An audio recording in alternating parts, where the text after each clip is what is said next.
మాజీ deputy CM station Ghanpur శాసనసభ్యులు MLA Kadiyam Srihari గారి ఆదేశానుసారం మరియు మా ఎంపీ పార్లమెంటు సభ్యురాలు అబ్బో ఇక్కడ కేజీ చీరలు కొంటే అర కేజీ చీరలు ఫ్రీ అంట. మంగళ్య షాపింగ్ మాల్, కేజీల్లో సేల్, టన్నుల్లో ఆనందం.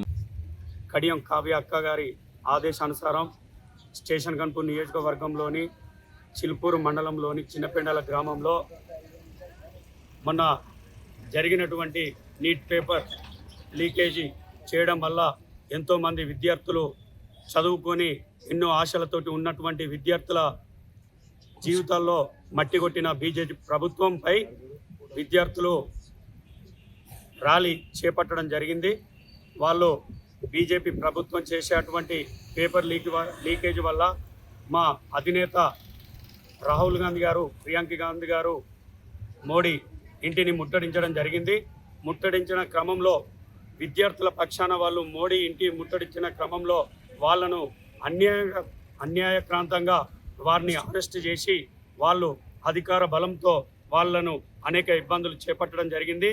ఈ పేపర్ లీకేజ్ వల్ల వాళ్ళ భవిష్యత్తు, పిల్లల జీవితాల భవిష్యత్తు ఎంతో దెబ్బతినడం జరిగింది.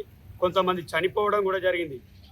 ఖబర్దారుగా చెప్తున్నాం బీజేపీ ప్రభుత్వానికి, మా అన్యాయక్రాంతంగా మా రాహుల్ గాంధీ, ప్రియాంక గాంధీ మీద పెట్టినటువంటి కేసులపైన, పేపర్ లీకేజ్ పైన క్షమాపణ చెప్పి మోడీ కానీ, అమిత్ షా కానీ, విద్యాశాఖ మంత్రి వెంటనే తక్షణమే రాజీనామా చేయాలని మా కాంగ్రెస్ ప్రభుత్వం తరఫున మేము డిమాండ్ చేస్తున్నాము. అదేవిధంగా చనిపోయిన కుటుంబాలకు కోటి రూపాయలు ఇస్తూ వీరు వెంటనే రాజీనామా చేయాలి. చేయకపోతే భారతదేశంలో ఉన్నటువంటి విద్యార్థులంతా ఏకమై మీ రాబోయే భవిష్యత్తులో మీకు గోరికాడు సమాధి కట్టియడానికి సిద్ధంగా ఉన్నారు. ఏమున్నా ఈ ఒక్కసారి మాత్రమే ప్రభుత్వం ఉంటుంది.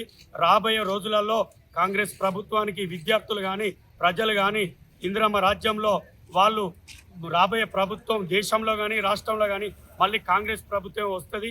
ఎందుకంటే కాంగ్రెస్ ప్రభుత్వం ఇందిరమ్మ రాజ్యంలో ఇందిరమ్మ ఇల్లు కానీ, విద్యార్థుల పక్షాన కానీ, ఏ పేద కుటుంబానికి ఏ చిన్న హాని జరిగినా ముందుండే ప్రభుత్వం ఏదంటే కాంగ్రెస్ ప్రభుత్వం అని మేము మా శాసనసభ్యులు కడియం శ్రీహరి ఆదేశాల మేరకు ఇక్కడ మేము టెంట్ వేసి నిన్నటి నుండి ధర్నా చేపట్టడం జరుగుతుంది. మోడీ, అమిత్ షా, విద్యాశాఖ మంత్రి రాజీనామా చేసి ₹1 ఇస్తేనే బాగుంటుంది.